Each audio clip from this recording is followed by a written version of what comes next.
حضرت صاحب اور دوستوں، مجھے یہاں آنے سے پہلے یہاں آنے کے بارے میں مکمل مقصد کا پتہ نہیں تھا،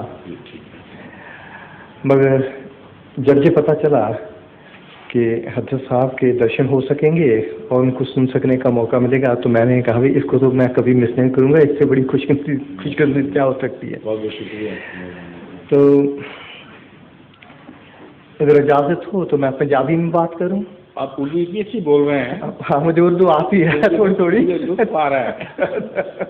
بے شک اردو بھی جاری رکھیے، بہت اچھی بول رہے ہیں اردو آپ۔ بڑی مہربانی۔ ماشاء اللہ۔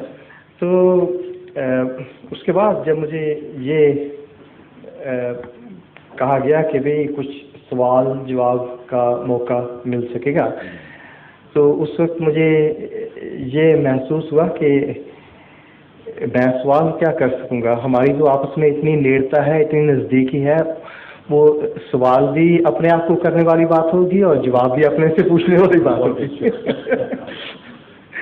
تو پھر بھی یہ ہے کہ جب قرب زیادہ ہو تو سوال کی ضرورت بھی تبھی پیدا ہوتی ہے۔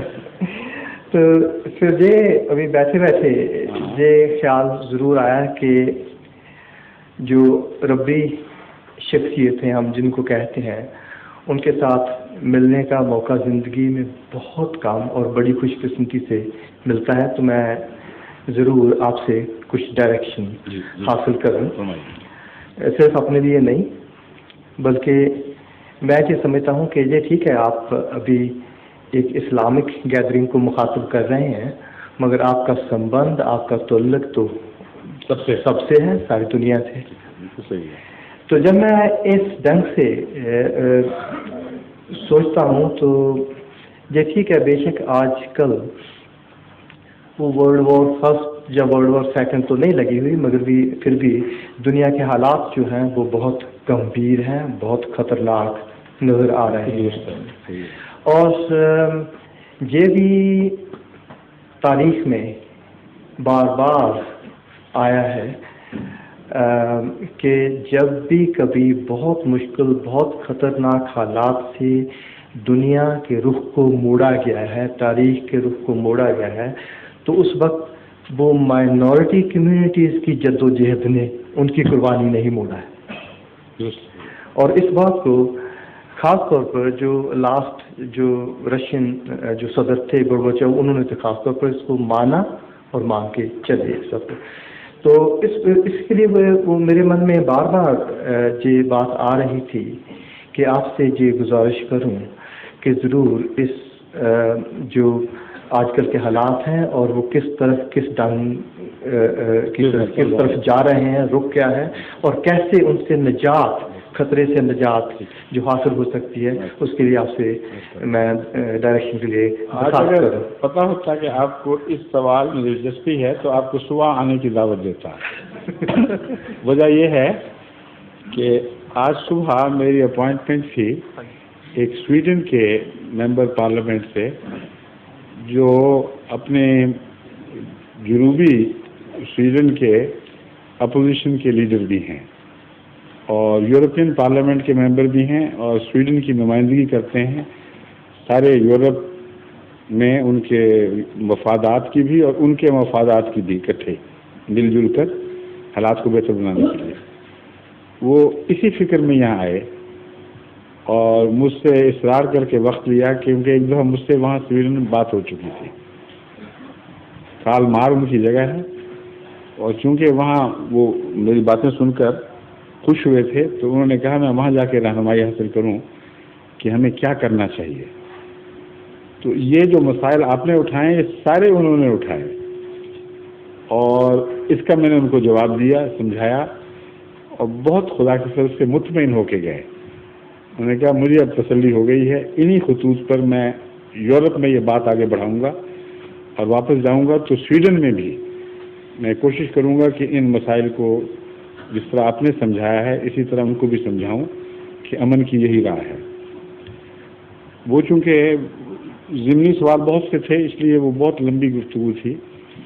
جو مرکزی نقطہ اس سوال کا اس میں ان کو میں نے سمجھایا کہ یورپ کی یا مغربی طاقتوں کی سب سے بڑی جو خطرناک غلطی ہے وہ یہ ہے کہ مذہب کے مثبت پہلو پر تو ایمان کھو بیٹھے ہیں کلیتاً، اور منفی پہلو کا شکار ہو گئے ہیں اور زیادہ، یعنی مذہب کو بین الاقوامی نفرتوں کا ذریعہ بنانے میں وہ ایک بہت ہی گھناؤنا کردار ادا کرنے لگ گئے ہیں۔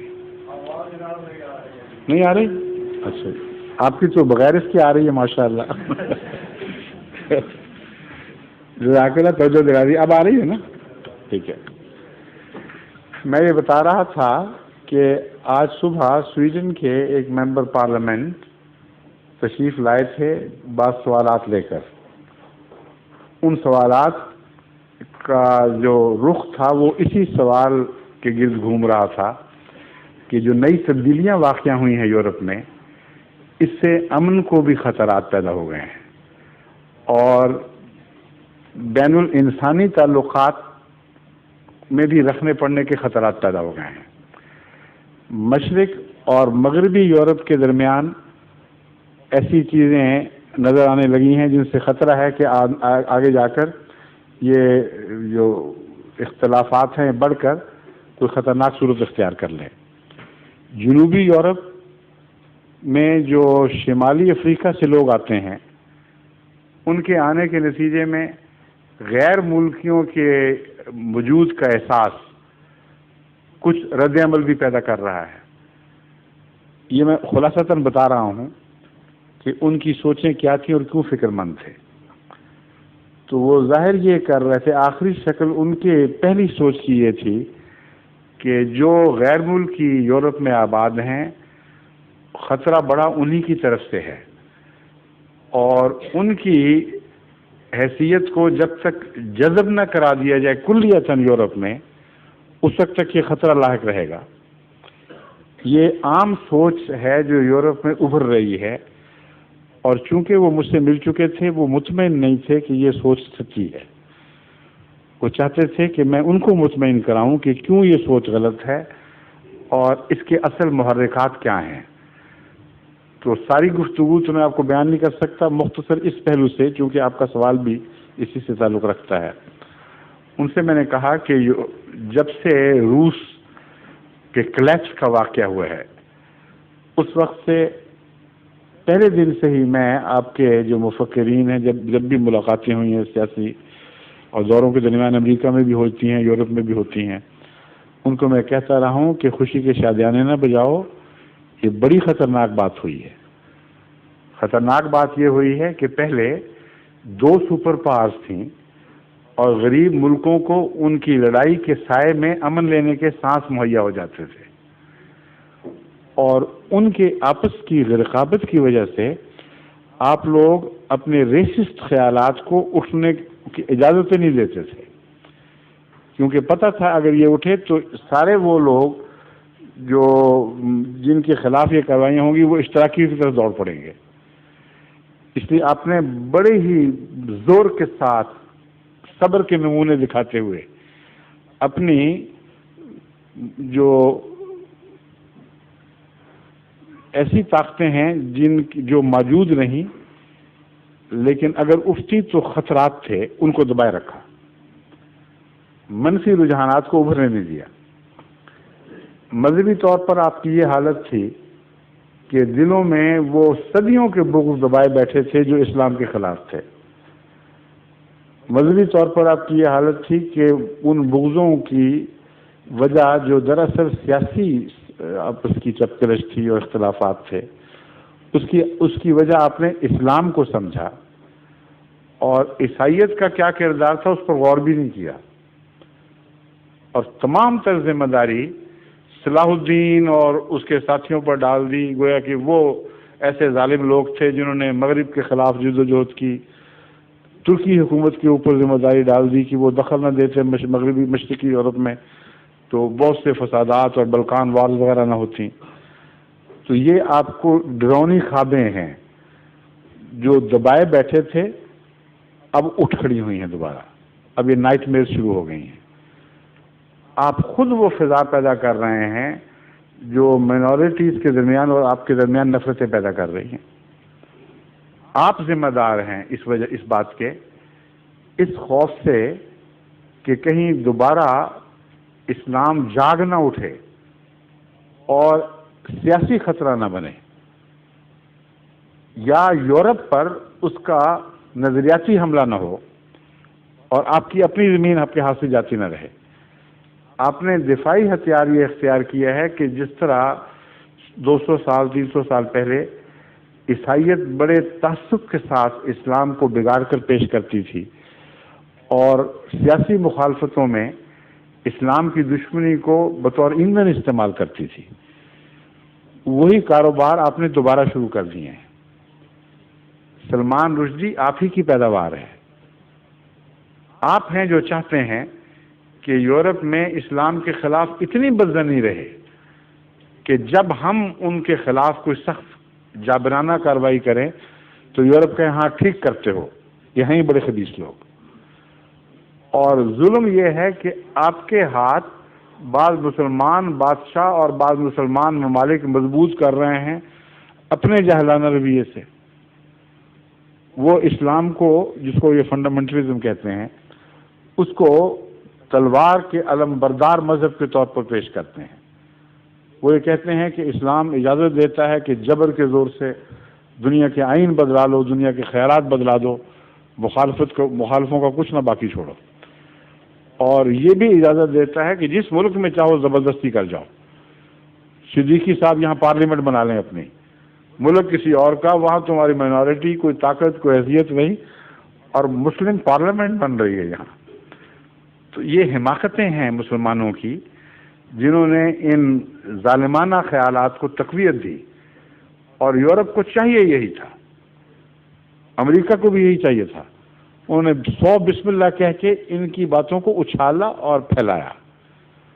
نتیجہ یہ نکلا کہ وہ لوگ جو قرآن کی خدمت کرتے تھے اور قرآن سے حوالے سے ان کے رویے کو غلط ثابت کرتے تھے، ان کا کوئی ذکر یہ اپنے پریس میں نہیں کرنے دیتے.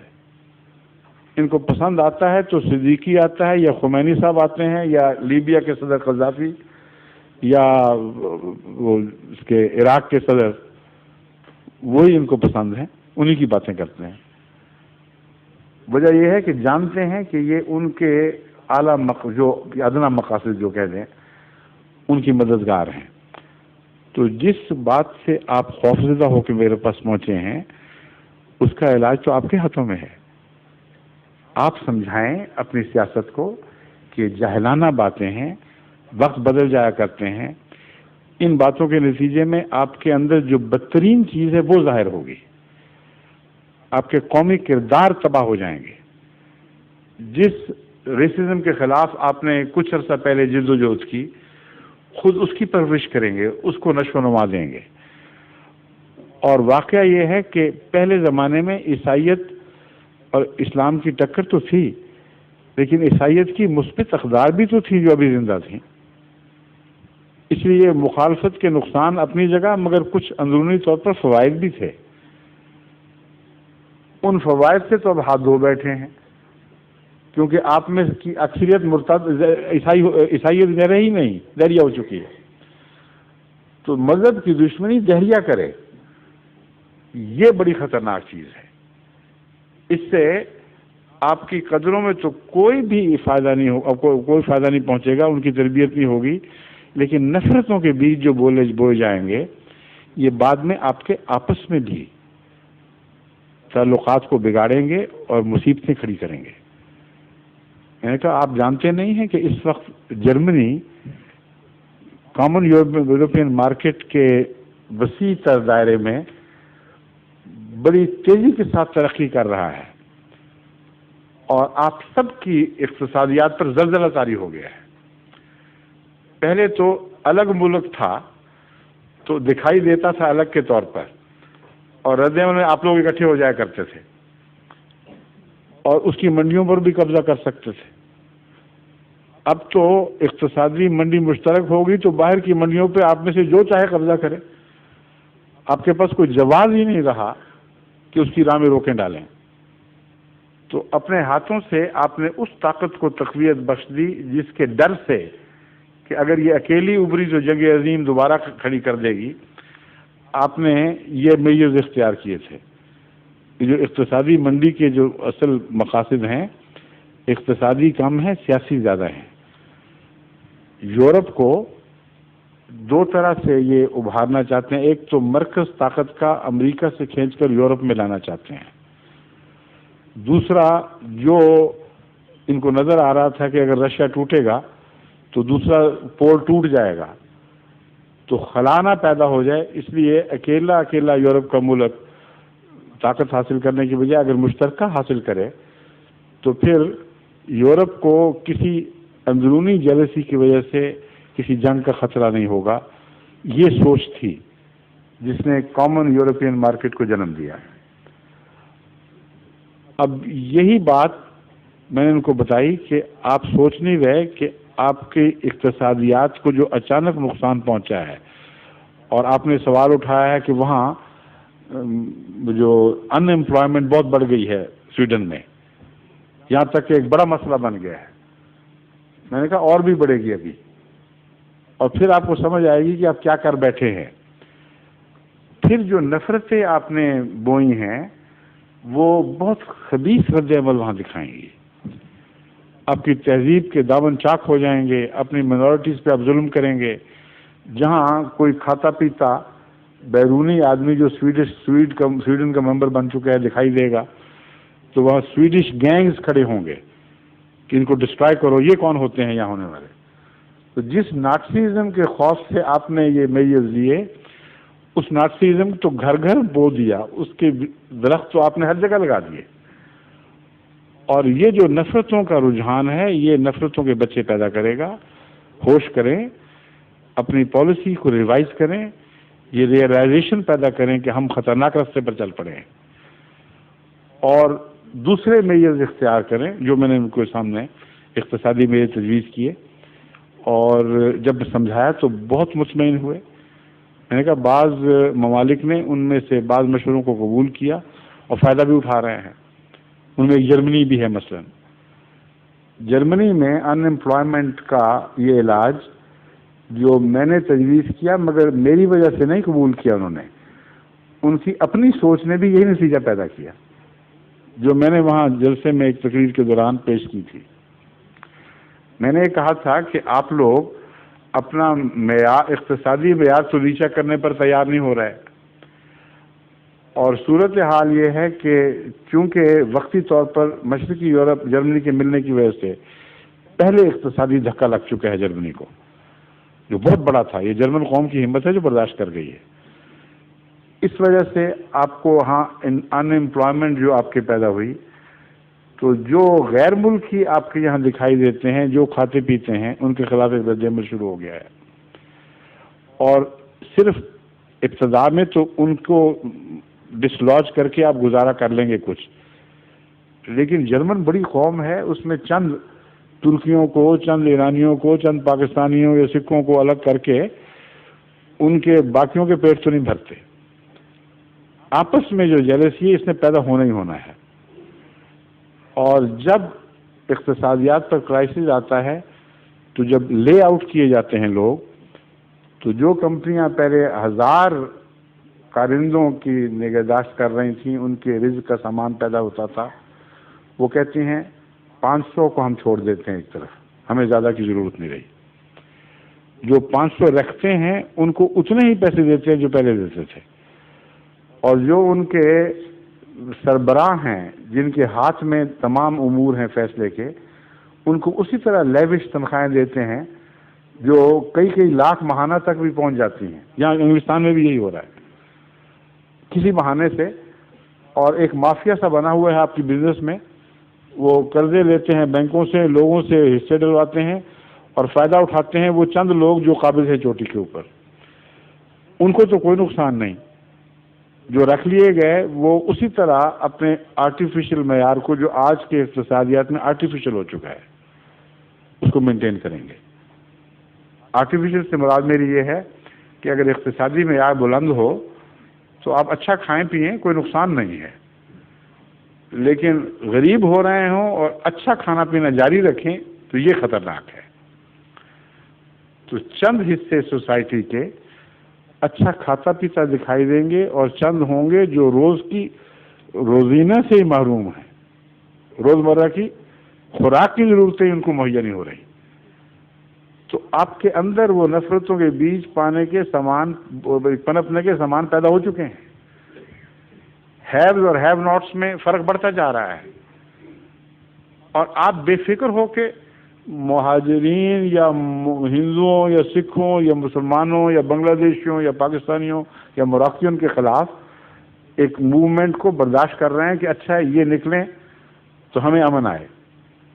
میں کہا یہ تو نکلیں گے نہیں اب آپ سے. ان کو تو قانون قدرت نے جو ہاں گاڑ دیا یہ یہیں رہیں گے, آپ کبھی نکال نہیں سکتے. لیکن آپ مارے جائیں گے اور آپ کے اندر اندرونی حسد اور جلن اور اس قسم کی جو غربت کے نتیجے میں زہر پیدا ہوتے ہیں وہ اور زیادہ بھڑکیں گے. تو یہ امن کا طریق نہیں ہے. امن کے طریق یہ ہیں کہ ساری صورتحال کا تجزیہ کریں اور مل بیٹھیں. مائنورٹیز کو بھی شامل کریں, ان غریبوں کو بھی جو محروم ہو رہے ہیں ان کو بھی ساتھ شامل کریں. اور ایک میرا مشورہ یہ ہے کہ لے آؤٹ کرنے کی بجائے گھنٹے کم کر دیں. 8 گھنٹے روزانہ جو کام آپ لیتے ہیں 50% کو فارغ کرنے کی بجائے آپ 100% کو رکھیں اور ان سے کہیں ہم 4 گھنٹے روزانہ کام لیں گے اور تنخواہ 4 گھنٹے کی دیں گے. غربت میں بھی سارے شریک ہوں جہاں پہلے امارت میں سب شریک تھے. اگر آپ یہ کریں گے تو یہ جو بے چینیاں پیدا ہو رہی ہیں, نارسیزم جاگ رہا ہے, اچانک سونا شروع ہو جائے گا اور وہ بے چینی ختم ہونی شروع ہو جائے گی.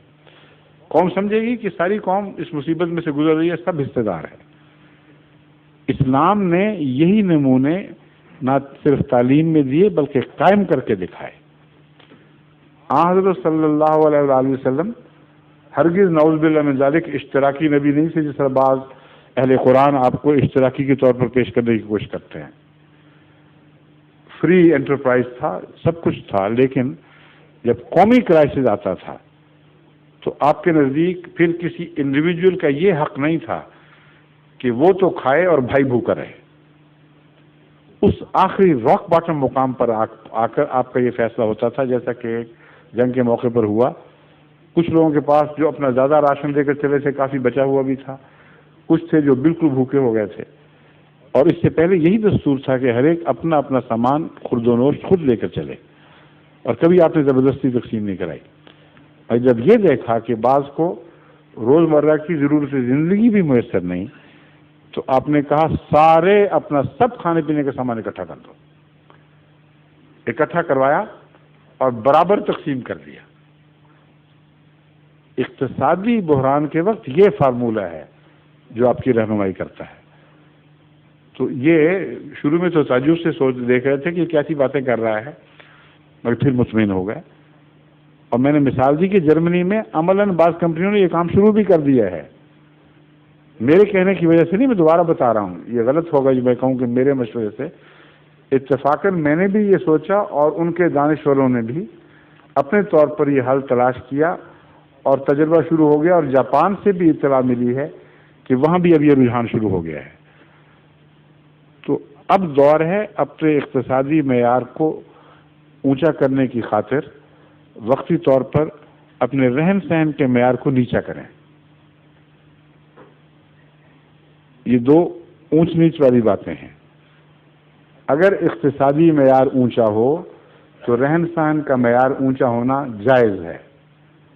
اگر اقتصادی معیار گر رہا ہو اور اسے دوبارہ اونچا کرنا ہو تو پہلے رہن سہن کے معیار کو نیچے کرنا ہوگا, پھر افسر نو محنت مل کر کرنی ہوگی. یہ وہ فارمولہ ہے جو میں نے پیش کیا. تو آپ کا سوال چونکہ بہت گہرا ہے اور بہت اور باتوں کا تقاضا کر رہا ہے, لیکن وقت مجھے کہہ رہا ہے کہ 20 منٹ پہلے ہی اوپر ہو چکے ہیں, اس لیے امید ہے یہ اشارے ہی آپ کے لیے بہت کافی ہوں گے. اجازت ہے اب بل اس کو ختم کیا جائے؟ اچھا جی. ظہور مہدی آخر زمان